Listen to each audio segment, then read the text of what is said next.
안녕하세요. 서초동 사람들의 진영희 변호사입니다. 제가 지난번에 말씀드린 것처럼 이 부부의 세계라는 이 드라마에서 나오는 이 부부간의 이 외도, 그래서 그 외도의 5가지 징조가 무엇인지에 대해서 말씀드린 것 다들 보셨나요? 네, 바로 제가 말씀드린 이 외도의 5가지 징조에 해당한다 라고 생각하신다면, 그리고 난 다음에 어떤 스텝을 해야 될지 제가 오늘 말씀드린다고 약속했죠. 자, 우리가 부부로 살면서 물론 한없이 백년회로를 할 수 있는 그런 좋은 부부로서만 늙어갈 수 있으면 얼마나 이상적이고 좋겠어요. 하지만 세상살이라는 게 어디 내 마음대로 또 내 뜻대로만 되는 건가요?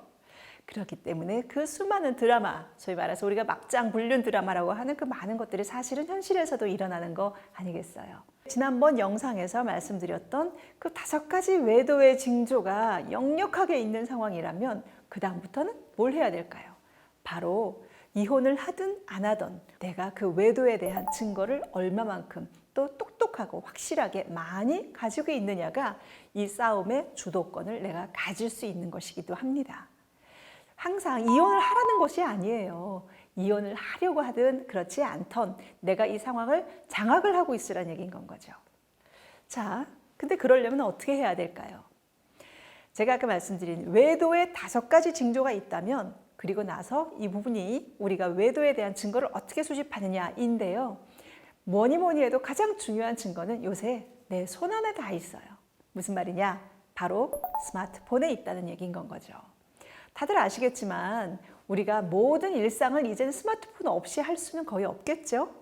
그렇기 때문에 이 스마트폰이라는 것이 가지고 있는 무궁무진한 것이 곧 나의 모든 정보와 모든 증거를 확보할 수 있는 기술과 무기가 된다는 얘기인 건 거죠. 첫 번째, 제일 중요한 것은요, 바로 스마트폰에 있는 메시지 전송 또는 카카오톡, 이 내역을 확보하는 거예요.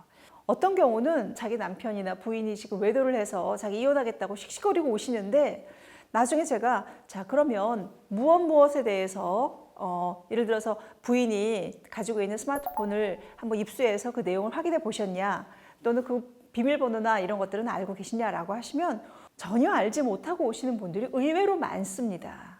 자, 똑똑하게 이혼을 하시려면요, 감정이 앞서서는 안 됩니다. 무엇보다도 중요한 것은 내가 이 상대방이 어떠한 부정한 행위를 했는지, 또 상대방이 귀책 사유가 무엇인지를 확인할 수 있으려면 최소한 제일 중요한 건 바로 상대방의 무기인 스마트폰을 장악해야 되는데, 그러려면 첫 번째가 바로 비번이나 암호를 풀어야 될 수 있지 않겠어요? 자, 그런데 어떻게 아냐고요? 이거는 알아내셔야죠.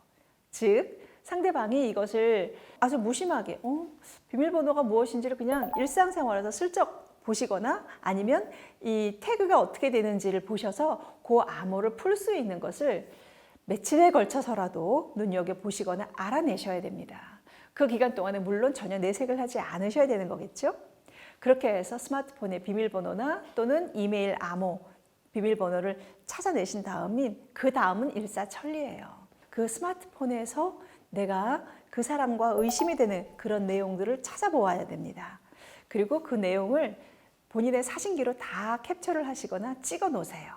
그 다음번에 들어가셔야 될 것은 바로 남편이 또는 부인이 타고 다니는 차의 블랙박스 영상을 확보하는 겁니다. 블랙박스 영상이 자꾸 꺼져 있거나 심지어 떼어져 있다. 이거는 거의 제가 봤을 때는 100%라고 할 정도의 중요한 외도의 증거인데, 아무리 그렇다 하더라도 항상 그렇게 주도 면밀할 수는 없거든요. 그렇기 때문에 바로 차량에 있는 블랙박스 영상을 확보하시는 것이 두 번째로 제일 중요합니다. 자, 이 2가지가 있다라고 한다면 사실상 거의 나머지 증거들은 별 필요 없을 정도예요. 자, 이럴 때 예전에는 직접 외도의 현장을 덮치기 위해서 경찰관을 대동해서 호텔을 쫓아간다든지, 아니면 외도에 들어가서 현장에 사진을 막 찍는다든지 이렇게 했었는데, 지금은 그런 것이 가능할까요?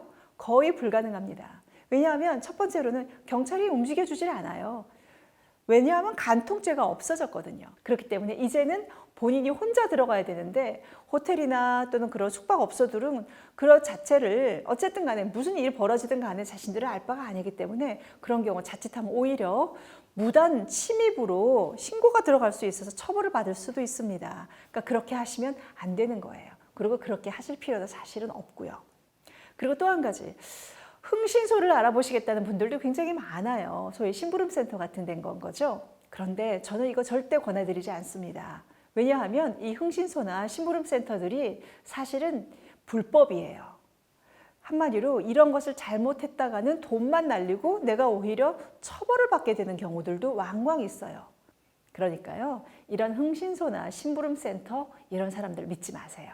그리고 이런 사람들 섣불리 고용하면 오히려 사생활 침해나 또는 무단 영상 촬영 등으로 오히려 고소당할 수도 있습니다. 그렇기 때문에 이런 무리수를 두지 마시고 어떻게 해든 간에 스마트폰의 비번이나 암호를 알기 위해서 그런 노력을 하세요.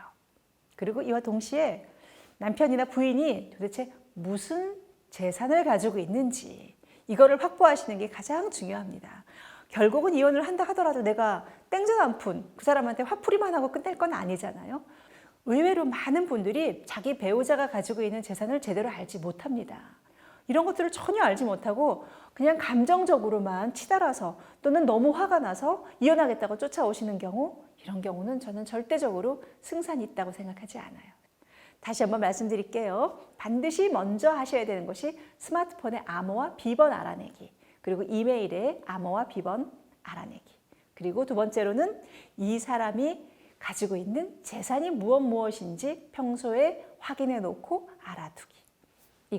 이게 가장 큰 복수이자 내가 취할 수 있는 이익이라는 것 절대 잊지 마세요.